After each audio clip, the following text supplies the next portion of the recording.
Salut YouTube, on se retrouve aujourd'hui pour une nouvelle vidéo qui va être le book haul du mois d'août. J'avoue que ce mois est passé très très vite. J'ai l'impression d'avoir tourné un book haul de juillet hier. Pas du tout, hein, mais le temps file très vite. Pour ce book haul, comme vous allez le constater, il y a très peu d'achats neufs et de nouveautés, on va dire, puisque août, clairement, au niveau des nouveautés, c'est un peu inexistant. Bien qu'au moment où je tourne cette vidéo, il y a quand même deux sorties de fin août dans mes achats. Donc c'est majoritairement de l'occasion. Et puis aussi parce que au mois d'août je suis partie en vacances et donc comme tout bon lecteur je fouine sur mon lieu de vacances et j'ai également fait une journée à Paris, donc qui dit Paris dit quartier Saint-Michel, dit Gilbert-Joseph, Boukov, Bouligné, tout ça, bref, donc beaucoup d'occasions, beaucoup de poches également dans ce titre, donc j'espère vous faire découvrir quelques romans dans cette vidéo. Comme d'habitude, on commence chez moi par les graphiques, il n'y en a pas énormément. Je vais commencer par les achats neufs, majoritairement des suites de séries, donc ça va aller assez vite, je ne vais pas m'appesantir dessus.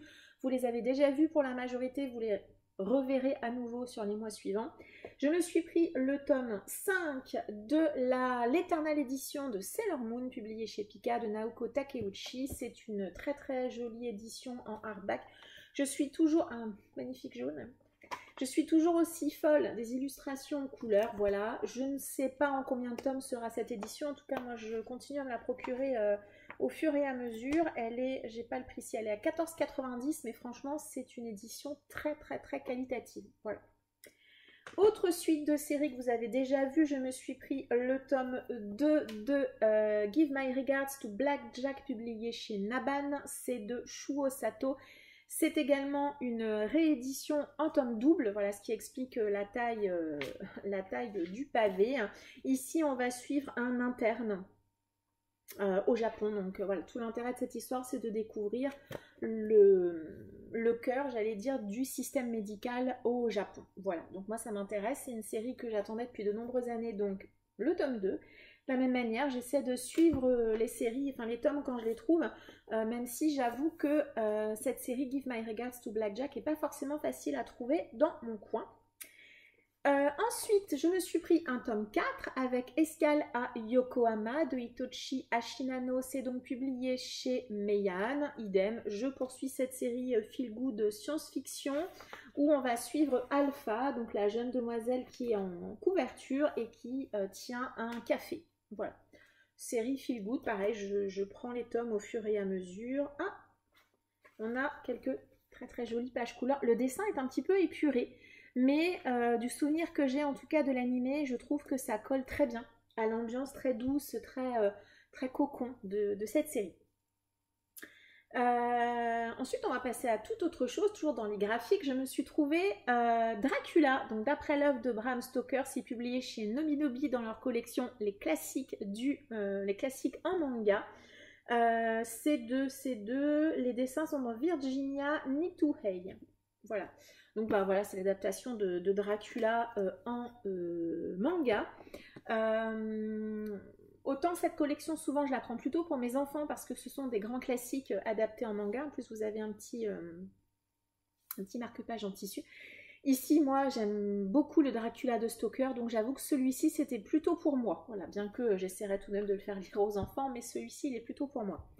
Alors que celui que je vais vous montrer là c'est plutôt pour eux, c'est dans la même collection, les classiques en manga chez Nobinobi, c'est l'adaptation des Trois Mousquetaires, donc d'Alexandre Dumas, et au niveau du dessin, c'est Ruski. Voilà, ça je l'ai trouvé en occasion sur Paris, on a toujours le petit marque-page. Sur ces adaptations en manga, les dessins varient toujours d'un tome à l'autre, hein, puisque c'est toujours une personne différente, voilà. On a déjà quelques-uns de cette série à la maison, et puis voilà, là je l'ai trouvé en occasion, donc je l'ai pris, voilà. Ensuite, toujours en occasion, trouvé sur Paris, je me suis trouvé le tome 1 de la série Minuscule. Minuscule, c'est une série toute mignonne, toute choupie, où on va suivre les deux personnages que vous avez en couverture, qui sont deux personnages qui vivent dans la forêt et qui mesurent 9 cm, et on va suivre leurs aventures, voilà, dans cette forêt, puisque bien évidemment, quand on fait cette taille, tout devient une aventure et un challenge. C'est une série, alors j'ai d'autres tomes dans ma pile à lire que j'avais trouvé en brocante notamment, mais c'est une série qui me tente depuis des années, et ben voilà, lors de mon périple parisien, je l'ai trouvée en occasion, et je l'ai prise du coup. Et les deux autres graphiques sont également deux titres d'une même série que j'ai trouvé lors de mon périple parisien. Ce sont les deux premiers tomes de Gantz de Hiroya Oku dans leur perfecte édition, donc tome 1 et tome 2. C'est publié chez Delcourt Tonkam. Alors Gantz, c'est une série qui est réservée à un public averti. J'ai lu le manga donc dans sa version tome simple il y a très longtemps. J'ai vu également l'anime que j'aime beaucoup. J'ai vu un des films. Donc Gantz, c'est une licence qui me plaît beaucoup. C'est une licence qui est très violente, hein, vraiment très très dure, puisque dans cette série, le personnage que vous avez ici, tout au début du premier chapitre, il va mourir par accident en fait. Ce personnage-là qu'on suit, il n'est pas très sympathique, hein. Il n'est pas très courageux, il est feignant, il veut pas d'histoire, il veut pas d'emmerde. Et il va se retrouver obligé par la force des choses d'essayer de sauver un clochard qui est tombé sur les quais du métro dans la ville dans laquelle il est. Sauf que eh bien, ils vont réussir à sauver le clochard avec l'autre garçon avec qui il est, mais ils vont se faire tuer. Donc renversés par le métro. C'est pas un spoil, hein, parce que ça arrive dans le tout premier ou tout deuxième chapitre, c'est vraiment le début de l'histoire, sauf qu'il ne meurt pas. Et il se retrouve dans un endroit, dans une espèce de pièce avec d'autres personnes. Il y a une grosse boule au milieu. Et il va apprendre qu'il est dans une espèce d'entre-deux-mondes. Et pour ne pas mourir définitivement, ils vont devoir obéir à Gantz, qui est l'espèce de chose qui est au milieu de cette pièce, cette espèce de boule, et ils vont devoir mener des missions toutes les nuits en fait, donc souvent tuer des espèces d'extraterrestres qui ont des formes très bizarres, sauf que eh bien, si eux se font tuer, ils meurent définitivement. S'ils réussissent leur mission, ils sont renvoyés dans la réalité, on va dire, et au bout d'un certain nombre de points, ils auront la possibilité eh bien, de retourner, d'être complètement libérés de cette contrainte. Moi j'avais beaucoup aimé, je sais que la fin, apparemment, moi je ne suis pas allée jusqu'au bout du bout complètement, la fin elle est un petit peu spéciale. Au niveau du dessin, voilà, j'essaie de trouver une planche, voilà, on est sur ce genre de dessin. Il me semble que Hiroya Oku, pardon, j'ai bugué, fait beaucoup de dessins à partir de photos aussi, ce qui explique qu'on ait beaucoup de pages qui soient extrêmement réalistes au niveau du style graphique. Comme je disais, surtout dans les premiers tomes, on a quelques scènes un petit peu sexuelles, et puis on a une sexualisation des quelques personnages féminins. Ça va s'atténuer un petit peu au fur et à mesure de la série. En tout cas, sur les premiers tomes, il y a quand même, je crois, même une ou deux scènes de sexe explicite, de mémoire. J'aime beaucoup cette série. Par contre, voilà, c'est vrai que c'est violent, c'est gore. C'est un peu comme Game of Thrones, il faut vous attacher à personne, quoi. C'est pas... Voilà, il faut vous attacher à personne, les gens vont tout faire pour certains pour réussir à survivre, d'autres pas. Enfin voilà, c'est une série que moi j'aime beaucoup. Par contre, voilà, c'est écrit quand même ici derrière, hein, c'est bien à réserver à un public averti. Voilà. Je sais que l'animé à une époque a été sur Netflix, je ne sais pas s'il y est toujours, mais je vous le conseille, mais encore une fois, je le conseille plutôt pour les 16+, et les adultes et les jeunes adultes. C'est donc terminé pour les graphiques. Vous voyez que ce mois-ci, j'ai été, en tout cas sur les graphiques, raisonnables. J'ai reçu ce mois-ci 2 services presse. Alors, il y en a un des deux que vous avez vu dans ma pile à lire du Pumpkin Autumn Challenge. C'est donc Dullahan de Marine Kellada en auto-édition. C'est ici une réinterprétation, réécriture de la légende du cavalier sans tête. Voilà, et deuxième service presse reçu, c'est celui-ci, La loi du désert de Frank Félix. C'est une intégrale publiée aux éditions critiques, sous une très très jolie couverture d'Aurélien Polis. Ici on est dans un post-apocalyptique dans le désert, et moi j'avoue que quand j'avais vu ça, ça m'avait fortement fait penser à Mad Max. En plus on a l'air de suivre un homme seul, qui a l'air d'avoir des secrets, je sais pas trop. Donc ici c'est une intégrale qui regroupe 2 tomes. Donc il y a La loi du désert et Retour à silence, qui donc ont l'air d'être plutôt des tomes compagnons, hein, qui se déroulent dans le même univers. Voilà, j'ai hâte de le découvrir. Au niveau des grands formats, il n'y a pas énormément de choses, comme je le disais, il y a eu peu de nouveautés ce mois-ci. Je me suis d'abord procuré tout récemment Le chien du forgeron de Camille Le Boulanger. C'est publié chez Argile. Si jamais vous m'avez suivi sur le live de Dorian à vos wishlists, que je vous invite fortement À suivre, notre prochaine session aura lieu le 22 septembre. Si jamais vous ne connaissez pas ce rendez-vous que Dorian a créé, donc j'ai le plaisir d'être avec donc, Dorian, Céline Lecture, Armance, Séverine Tillet bien ce livre et puis Eva qui nous rejoindra à partir de septembre. Et tous les mois, on va vous présenter parmi toutes les nouveautés qui sortent 5 titres. On va essayer de se limiter à 5 titres. Je vous avoue que ça va être très difficile. On va vous présenter donc chacun et chacune 5 titres qui nous hype beaucoup sur les sorties du mois suivant. Donc sur le mois d'août, moi j'avais parlé de ce titre-ci, Le Chien du Forgeron, je me le suis donc procuré, c'est un titre assez court. Si j'ai bien suivi, donc c'est de la fantasy et c'est une espèce de réécriture du mythe celte de Cuchulainn, excusez-moi pour la mauvaise prononciation, donc un homme que l'on surnomme le chien du forgeron. Et moi ce qui m'avait également branché, c'est dans le résumé, ça a l'air d'être quelqu'un qui nous raconte l'histoire d'eux. Et j'avoue que ça, moi, en roman, c'est plutôt une manière de faire que j'aime beaucoup. Donc voilà, et j'ai eu une bonne surprise en achetant, c'est que alors vous n'allez pas forcément le voir, mais les dessins que vous avez ici, ils sont un peu en relief. Voilà, et j'ai eu la chance également d'avoir un petit marque-page quand j'ai acheté ce titre, voilà. Donc Le Chien du Forgeron, j'espère pouvoir le lire dans le courant du mois de septembre. Et un autre titre dont je ne vais pas forcément parler beaucoup parce que je pense que vous allez le voir beaucoup tourner, c'est le Serpent and Dove de Shelby Mayerin. C'est donc une nouveauté de chez De Saxus. Moi j'ai pris le hardback, alors je l'ai laissé sous plastique. Honnêtement, si vous cherchez sur internet, il y a énormément de gens qui montrent l'intérieur. Même la maison d'édition De Saxus a fait un réel, je crois, sur Insta où on peut voir l'intérieur en détail. Il y a donc une carte, enfin voilà, etc. Je vais pas forcément, je voulais pas l'ouvrir, honnêtement, je vais pas vous mentir, je n'avais pas forcément envie de l'ouvrir, donc je laisse sous son plastique ici. Honnêtement, je l'ai pris principalement parce que c'est un roman, une trilogie qui a l'air d'avoir fait beaucoup parler d'elle aux États-Unis. Donc j'avoue que quand je l'ai vu arriver chez De Saxus, je me suis un petit peu jetée dessus. On y parle sorcière également, donc voilà, je pense que ça peut le faire. J'espère également que De Saxus aura corrigé les soucis qu'ils ont eu précédemment, notamment sur leur traduction. Voilà, donc je croise les doigts et j'attends les retours avec impatience.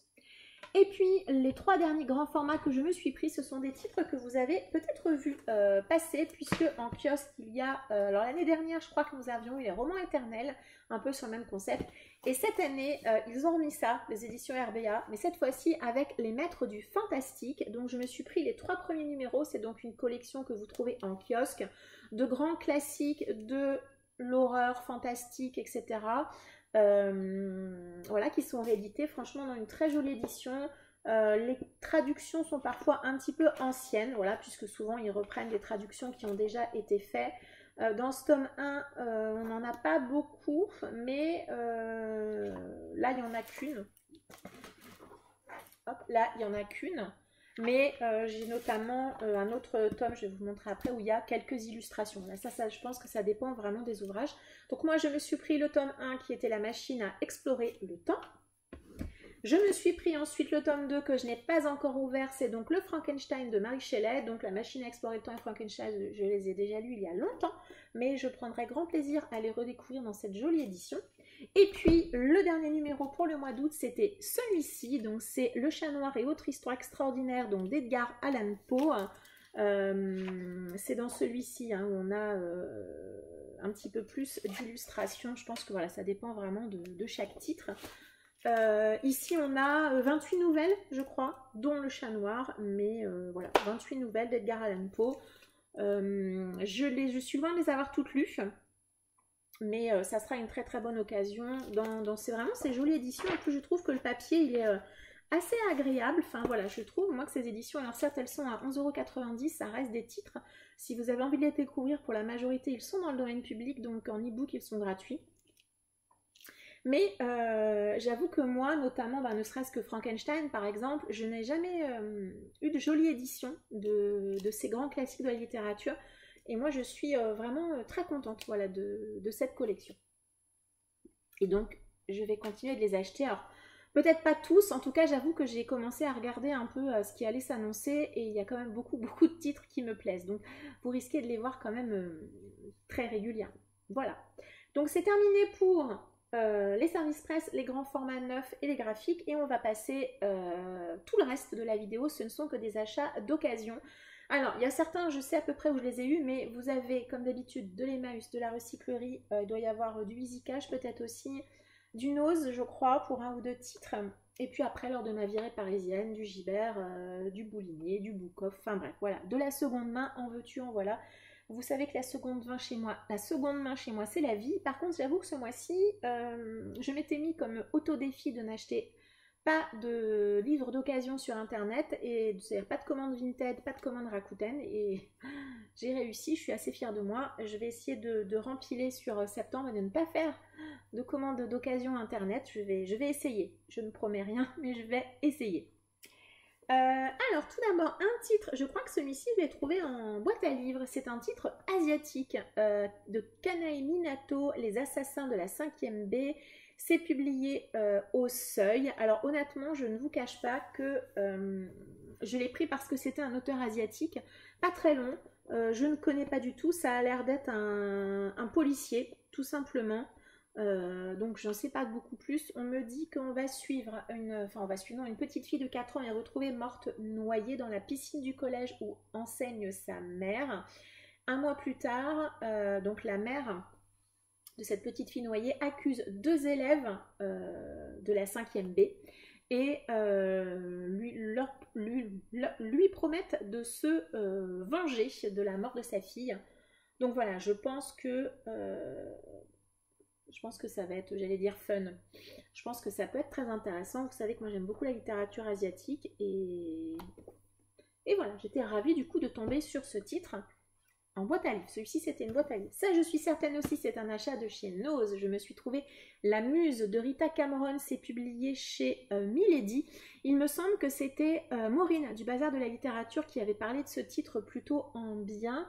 De la même manière, il me semble qu'on va suivre donc Lizzie Sidal, qui a été la muse d'un peintre et d'un poète pré-raphaélite, Dante Gabriel Rossetti.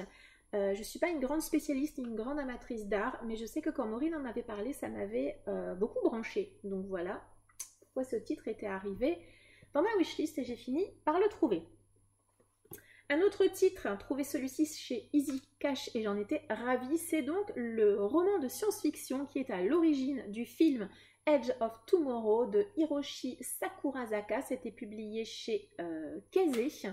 Alors honnêtement, la couve avec la fille du film, je suis comme beaucoup, je ne suis pas très fan, mais j'avais bien aimé le film. J'ai lu le manga, donc les 2 tomes du manga qui étaient aussi tirés de ce roman. Donc ben voilà, quand je l'ai vu c'est chez Easy Cash, et ben banco, je me le suis procuré immédiatement. La seule chose que je regrette, c'est qu'il y a une édition antérieure à cette version-ci qui avait des illustrations. Apparemment, illustrations qui n'ont pas été du tout reprises dans cette version, mais bon, voilà, c'est pas très très grave, je suis malgré tout très contente de me l'être procurée. Donc c'est de la science-fiction où en fait un homme, si jamais vous n'avez pas vu le film, je vous le conseille parce qu'il est plutôt sympa, mais un homme va revivre toujours la même journée, vous allez comprendre assez vite pourquoi et ce qu'il va faire pour essayer de conjurer le sort un petit peu. Un autre grand format que j'ai trouvé tout récemment en boîte à livres et j'étais très contente, vraiment vraiment très contente, c'est le parc Jurassique de Michael Crichton. C'est une vieille édition de chez France Loisirs et alors j'ai été surprise en le déshabillant de trouver également, voilà, que France Loisirs avait fait un petit clin d'œil. Donc le parc Jurassique, si jamais vous l'ignorez, c'est le roman qui est à l'origine du film Jurassic Park de Steven Spielberg. Je ne suis pas certaine que le film ait repris fidèlement le roman, mais je pense que peut-être Spielberg a simplement gardé l'idée générale de ce roman. Mais moi, voilà, j'ai trouvé dans la boîte à livres juste à côté de chez moi et bah voilà, j'étais hyper contente. Je suis assez intriguée parce que dans le roman, il y a un certain nombre voilà, de dessins, de graphiques, de choses diverses et variées, des choses un peu visuelles. Je me pose vraiment des questions, voilà, ce genre de choses aussi. Bon, je me pose des questions et ben voilà, je suis ravie de le voir intégrer ma pile à lire en tout cas. Parce que moi, je fais partie de ceux qui ont beaucoup aimé Jurassic Park, hein, c'est quand même ma génération. On poursuit avec les poches. Donc je me suis trouvée, et ça j'étais vraiment ravie de le trouver, c'est Le Cœur des femmes de Martin Winkler. Alors moi j'ai une version publiée chez Folio. Je sais pas énormément de choses autour de ce roman, alors je pensais pas qu'il était aussi gros. Si j'ai bien suivi, on va suivre un homme qui va se retrouver comment à s'occuper de gynécologie au sein d'un hôpital, et donc il va être confronté à énormément de choses auxquelles sont confrontées malheureusement beaucoup de femmes. Et ouais, j'ai hâte de voir ce que ce roman va donner. Je crois comprendre qu'il a été, il y a beaucoup de femmes que j'ai vues, même des hommes d'ailleurs, avoir des coups de cœur autour de ce titre. Je crains d'être probablement très bouleversée par ce roman, peut-être même révoltée, mais je suis en tout cas ravie de le voir intégrer ma pile à lire. Je pensais pas qu'il était aussi gros, donc honnêtement, je suis pas certaine de le sortir demain. Hein, soyons tout à fait honnêtes. Je me suis également trouvé un Jussi Adler-Olsen, c'est donc un des tomes de la saga du département V, c'est Victime 21-17, c'est publié au livre de poche. Je ne lirai pas la quatrième, puisque moi, sur le département V, j'ai dû lire les 4 premiers tomes, je crois. C'est une saga avec des personnages récurrents que j'aime beaucoup. Voilà, je suis ravie d'avoir trouvé ce titre. Alors, je crois que c'est le 7e, 8e, hein, quelque chose comme ça. C'est vraiment une saga très chouette. Alors, honnêtement, pas forcément pour les enquêtes que je trouve pas toujours incroyables, mais le groupe de policiers que l'on suit, donc le groupe de flics qui font le département V, sont vraiment super attachants, et au fur et à mesure des tomes, forcément on les apprécie de plus en plus, et voilà, du coup j'étais ravie de trouver ce tome-ci. Toujours dans l'idée eh bien, de poursuivre des séries avec des personnages que j'adore, je me suis trouvé 2 tomes de Preston and Child avec leurs personnages récurrents de l'inspecteur Pendergast. Ça, je les ai trouvés pareil, dans la boîte aux livres à côté de chez moi. Il y a eu un jour, j'y suis allée et il y avait quelqu'un qui avait, je pense, vidé son armoire de romans policiers, et j'ai eu la chance de trouver ces 2 tomes. Donc celui-ci c'est Nuit sans fin et celui-ci c'est Offrande funèbre, tous les deux publiés chez J'ai lu. Idem sur l'inspecteur Pendergast, je ne suis pas du tout à ces 2 tomes-là, mais franchement c'est un personnage que j'aime beaucoup et j'ai vraiment l'intention de poursuivre. Je me rends compte que je lis pas assez de policiers, thrillers, en tout cas avec des personnages récurrents.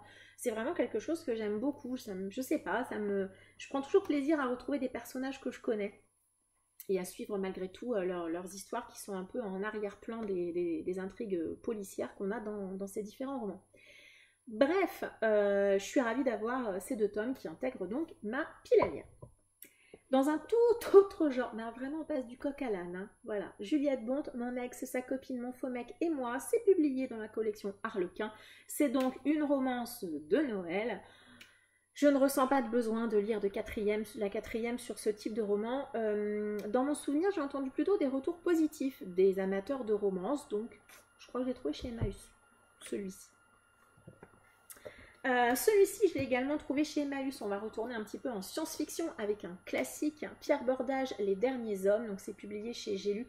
J'aime beaucoup cette couverture. Alors je ne retrouve pas de qui elle est, mais franchement le style graphique me parle vraiment beaucoup.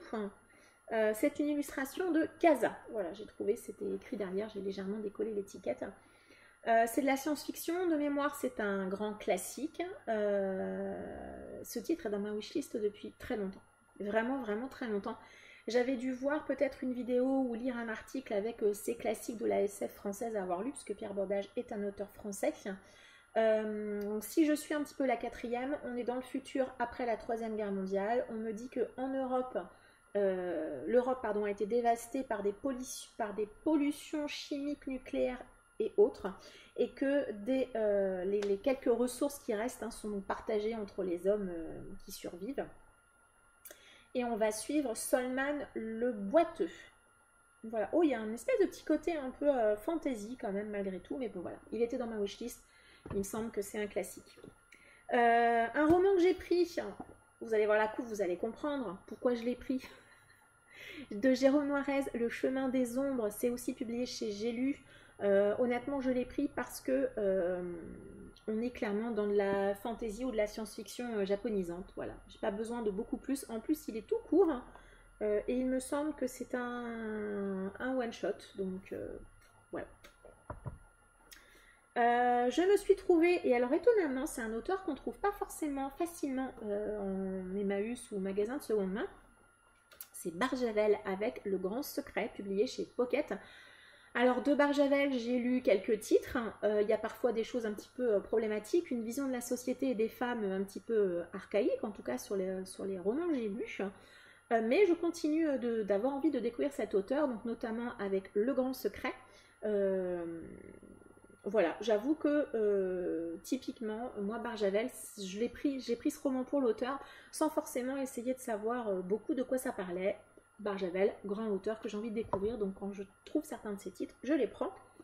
Et alors là, un roman que j'ai pris, je n'en ai jamais entendu parler nulle part, mais je l'ai pris parce que quand j'ai vu le titre, Mange tes morts, je ne sais pas si quelqu'un l'a lu, mais moi ça m'a fait rire. Ça paraît bizarre, mais j'ai vu le titre Mange tes morts, je me suis dit bon, donc c'est de Jack Yves, c'est publié chez 10-18. C'est clairement le titre qui m'a happé dans les rayons. Je crois que je l'ai eu chez Leclerc Occasion. Celui-ci, il y avait un Leclerc Occasion à côté de mon lieu de vacances.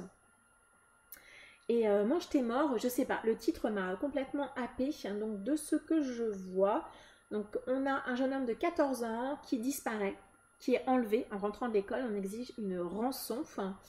Et du coup, on me dit que c'est une mission pour Timothy Blake. Et alors, Timothy Blake, il a un don. Il résout les énigmes les plus ardues. Donc, je sais pas, ça a un côté un petit peu également Sherlock Holmes ou même Pendergast. Le titre, le résumé qui m'a paru assez intriguant. Et ben voilà, ce Mange tes morts est reparti avec moi. Sachant en même temps que, je vais vous montrer le prix quand même, 1,90.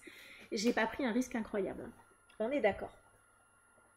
On continue, allez je vais faire un combo avec 3 titres que j'ai pris, je crois que je les ai trouvés chez Gilbert Joseph. Je me suis pris 3 David Gemmell dans ces très jolies éditions qu'a proposé Brajlon. Donc ce sont des éditions avec une couverture un petit peu douce, je sais pas trop comment dire, et puis à chaque fois on a un rabat.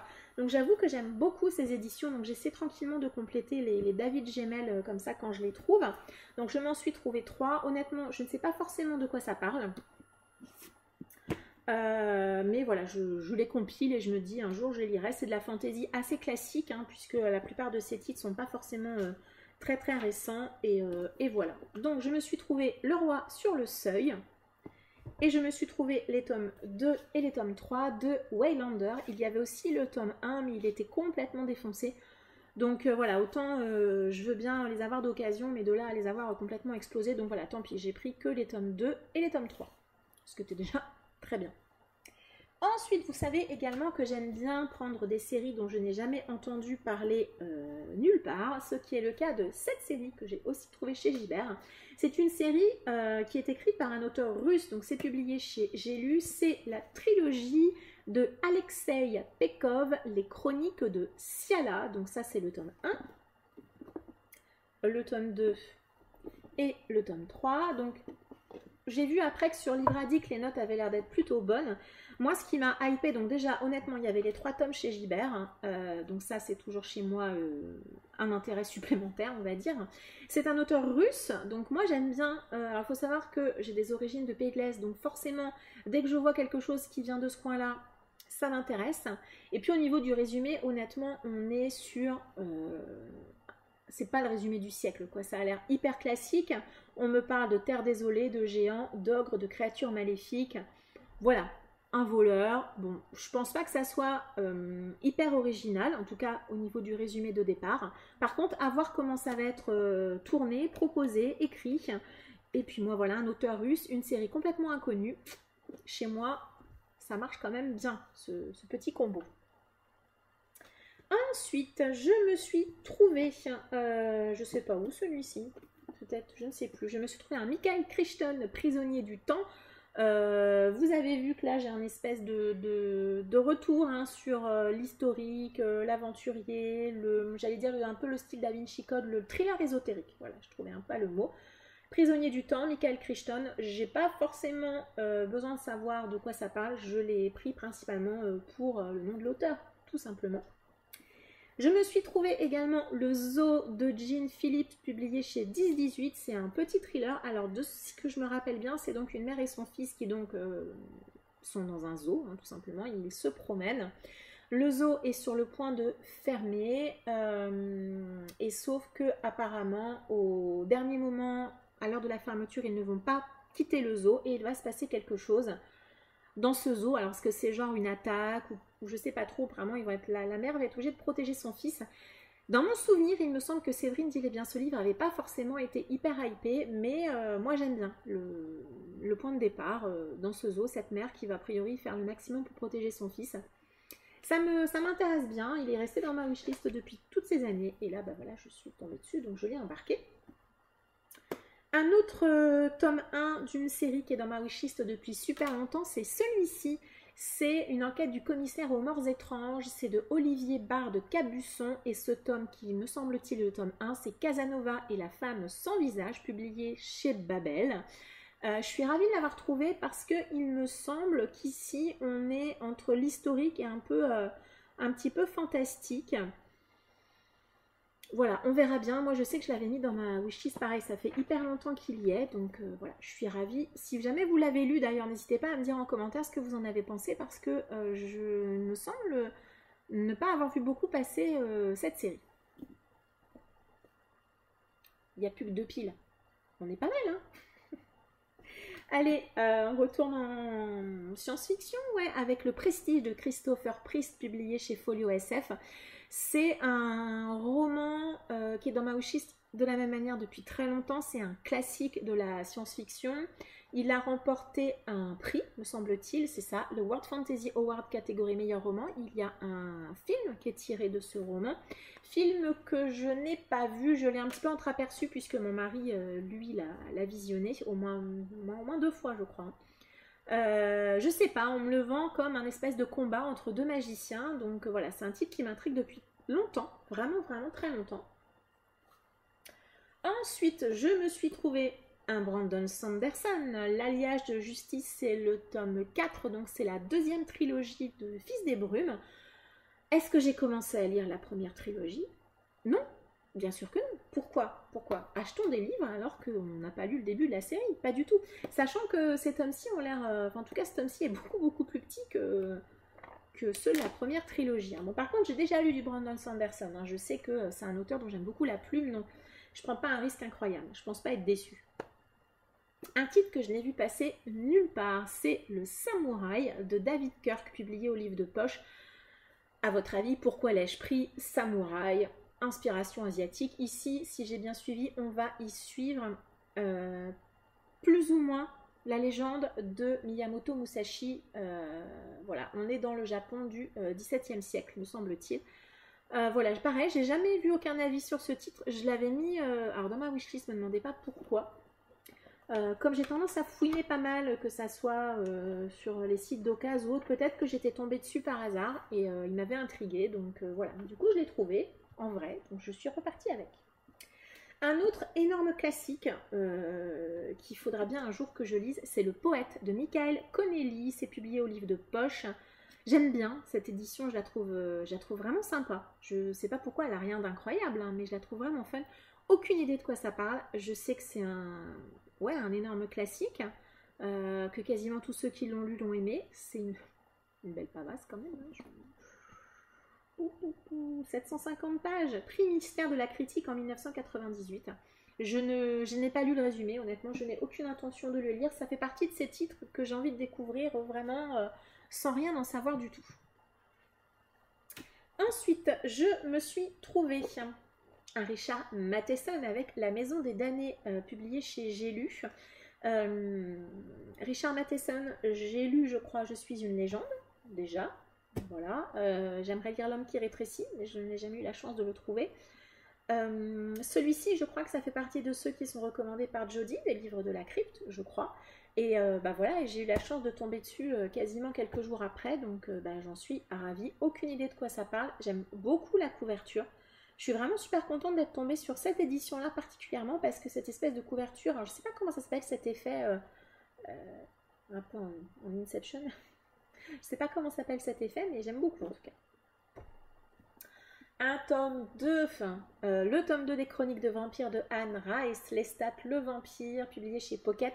Je me tâte fortement à faire une relecture de la saga des vampires, peut-être démarrer par Entretien avec un vampire, dans le courant du mois d'octobre, je ne sais pas. Si jamais il y a des gens qui sont intéressés par une lecture commune d'Entretien avec un vampire, alors même s'ils ne se lancent pas dans toute la saga des vampires, mais au moins d'Entretien avec un vampire, n'hésitez pas à soit me faire un message sur YouTube ou à me contacter sur Instagram, si jamais ça intéresse des gens, sait-on jamais. Donc Lestat le Vampire, ce tome 2, on va donc suivre toute l'histoire et l'origine du vampire Lestat, comment il est devenu vampire. Ça se passe un petit peu en partie avant Entretien avec un vampire, et puis bah, voilà, l'histoire des vampires se poursuit également avec ce personnage très ambigu. Un autre énorme classique que je suis hyper contente d'avoir trouvé, c'est La Maison Hantée de Shirley Jackson, publié chez Rivage Noir. Je n'ai aucune idée du résumé, si je me rappelle bien, on va être plus ou moins avec une... Est-ce que je le dis? Une maison hantée? Voilà, c'est un énorme classique de la littérature gothique, et je suis très contente de l'avoir trouvé, d'être tombée dessus. Un autre titre, je suis tellement contente de l'avoir trouvé. Aquarium de David Van, publié chez Galmeister dans leur collection Totem. David Van, j'ai lu Shock on Island que j'avais adoré. Coup de cœur pour la première partie, un peu moins pour la deuxième. Aquarium, c'est peut-être parmi ces romances un de ceux qui m'intrigue le plus. Je ne suis pas forcément fan des poissons, parce que j'ai cru comprendre qu'on allait beaucoup en parler. Et d'ailleurs, il me semble même que j'ai vu, j'ai vu quelques illustrations de poissons. Ça, j'avoue que je ne suis pas hyper fan des poissons. Mais je sais pas, l'histoire de cette petite fille qui va dans un aquarium tous les jours et qui un jour va rencontrer un vieil homme dans l'aquarium, et sa maman qui va finir par découvrir cette amitié entre elle et ce vieil homme, et qui va finir par lui révéler le secret. Ça m'intrigue beaucoup. En plus, sous l'écriture et la manière de faire de David Van, je me dis, ça peut être vraiment superbe. Next, un Haruki Murakami, les attaques de la boulangerie chez 10-18 dans ces toutes petites éditions. Alors j'en ai plusieurs déjà de Murakami sous ce format-là. Ce sont des nouvelles illustrées. Voilà. J'avoue que moi j'ai découvert Murakami avec ces nouvelles-là. Je ne sais pas pourquoi, c'est un auteur qui me faisait peur. Donc avant de me lancer dans un Q84 et autres, j'ai fait le choix de me lancer plutôt dans ces nouvelles. Alors il est évident que quand on les achète neuves, quand on achète ces ouvrages neufs plutôt, le prix il est un peu cher, vraiment. Mais là voilà, j'ai trouvé en occasion, et puis voilà, ce sont des nouvelles illustrées, ça se lit très vite, et je trouve que c'est une bonne porte d'entrée pour Murakami. Un roman qui est sorti il y a peu, c'est Derniers jours d'un monde oublié de Chris Vuklisevich, publié chez Folio SF. Je sais pas trop de quoi ça parle, j'ai cru comprendre qu'on parlait de sorcières, de pirates, bon, un résumé de fantasy somme toute assez classique, mais j'ai vu plutôt des bons retours autour de ce roman, qui en plus est un one-shot, donc ça ne se refuse pas non plus. Un titre que j'étais très contente de trouver également, c'est La Compagnie des Menteurs de Karen Maitland, publié chez Pocket. C'est un roman historique. Je n'ai jamais lu Karen Maitland. Le peu de fois où je suis tombée sur ses ouvrages en Emmaüs ou autre, le dos était complètement défoncé, et j'avoue que je ne l'ai jamais commandé en ligne, parce que voilà, j'ai toujours peur que le dos soit explosé. Alors c'est de l'occasion, je suis plutôt indulgente sur certaines choses, mais c'est vrai que le dos complètement explosé, moi ça me dérange toujours un petit peu. C'est un thriller historique. J'ai entendu énormément de bien de cette autrice, donc elle était dans ma wishlist, et voilà, je suis tombée dessus, donc voilà. Un autre titre qui était dans ma wishlist, c'est Dragon Heaven de Robin McKinley, publié chez Pocket. Robin McKinley, c'est celle qui a écrit Belle, réécriture de La Belle et la Bête. Et de cette autrice, il y avait également ce titre-là qui m'intriguait beaucoup. Ça a l'air d'être une histoire un petit peu pareille de fantasy avec un dragon. Donc voilà, je ne sais pas beaucoup plus, mais moi, ça me suffit. Un autre roman, un policier thriller plutôt, je pense, Les Chiens de Détroit de Jérôme Loubry, publié au livre de poche. J'ai lu Les Refuges, que j'ai juste adoré de cet auteur. Donc bien évidemment j'ai envie de découvrir voilà, tout ce qu'il a fait avant ou après les refuges. Je crois que celui-ci a peut-être été fait avant, peut-être, je ne sais pas. Mais voilà, j'ai bien envie de le découvrir et voir ce que ça donne, même si j'ai cru comprendre que les refuges, c'était peut-être voilà, à nouveau son masterpiece, sa meilleure œuvre. Un autre titre dans ma wishlist depuis hyper longtemps, c'est Canicule de Jen Harper, publié au livre de poche. On est ici dans un thriller qui se passe en Australie. Pareil, un thriller dont j'ai entendu beaucoup de bien. Donc. Et puis les deux derniers titres que je me suis trouvé en ce mois d'août, et ce book haul sera enfin terminé. Je me suis tout d'abord trouvé Les Imposteurs de John Grisham. Ça, je suis certaine, je l'ai trouvé chez Emmaüs. On se demande même s'il a été lu, franchement tout neuf. Aucune idée de quoi ça parle à nouveau. C'est un John Grisham. Je l'ai pris pour l'auteur. Et alors, le dernier, et pas des moindres, trouvé également chez Emmaüs. Est-ce qu'on peut dire qu'on a gardé le meilleur pour la fin? Peut-être, je ne sais pas. Je me suis donc trouvé Sleeping Beauties de Stephen King et Owen King. C'est publié au livre de poche. Alors là, de la même manière, on ne sait pas s'il a été lu quand même. Franchement, ou alors c'était vraiment quelqu'un extrêmement soigneux, je ne sais pas. Peut-être que Emmaüs a récupéré un déstockage de librairie ou autre, je ne sais pas. Je ne sais pas de quoi ça parle. Enfin, je sais pas. J'ai cru comprendre qu'il y avait une histoire de femmes qui s'endormaient et qui se retrouvaient dans des cocons. Voilà, il me semble que c'est quelque chose dans ce genre-là. Stephen King, est-ce qu'on refuse de prendre un Stephen King chez Emmaüs? Non, mais non, bien sûr que non, surtout pas quand il est dans cet état-là. Franchement, il y a même encore le bandeau que moi je vais donc jeter immédiatement. Mais voilà. Ce Stephen King était donc ma dernière trouvaille de ce mois d'août. Je pense que le book haul est très long. Si vous avez lu certains des titres que j'ai trouvés, que j'ai achetés, que je me suis procuré pendant tout ce mois d'août, n'hésitez pas à me l'indiquer en commentaire. N'hésitez pas également à m'indiquer en commentaire si cette fameuse lecture commune autour d'Entretien avec un vampire vous intéresse ou pas du tout. Au pire, de toute façon, je le lirai seul dans mon coin. C'est pas très grave en même temps, mais bon, voilà. N'hésitez pas à me suivre également sur Instagram. Voilà, vous aurez l'avancée de toutes mes lectures au fur et à mesure. Et je vous remercie de m'avoir suivi. Je vous souhaite une agréable journée et je vous dis à très bientôt. Ciao!